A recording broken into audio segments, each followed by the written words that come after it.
মা চিৎকার করে বলছে, যেটা পারিস না সেটা করিস কেন? আমি তো কিছু ভেবেই পেলাম না, কি করলাম। ওপরে এসে দেখি এই অবস্থা। আমার জুঁই গাছের পাতাগুলো পুরো শুকিয়ে গিয়েছে। বড় মন খারাপ করছে জানো তো, বড় খারাপ লাগছে আমার। আমার জন্যই এমন হলো।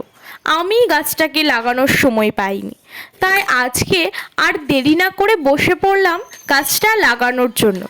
আমি কিছুটা মাটি, বালি এবং গোবর সার নিয়েছি। এগুলো কিছুদিনের জন্য রোদে শুকোতে দিয়েছিলাম। এরপর এটা একটা বালতির মধ্যে পুরে নিয়েছি। এটা ভালো করে মিক্স করছি। মিক্স করা হয়ে গেছে। এবার গাছটা লাগাবো। গাছটা গ্রো ব্যাগ থেকে বের করার সময় মনে রাখতে হবে রুটের যেন কোনো ক্ষতি না হয়। খুব সাবধানে বের করবে তোমরাও।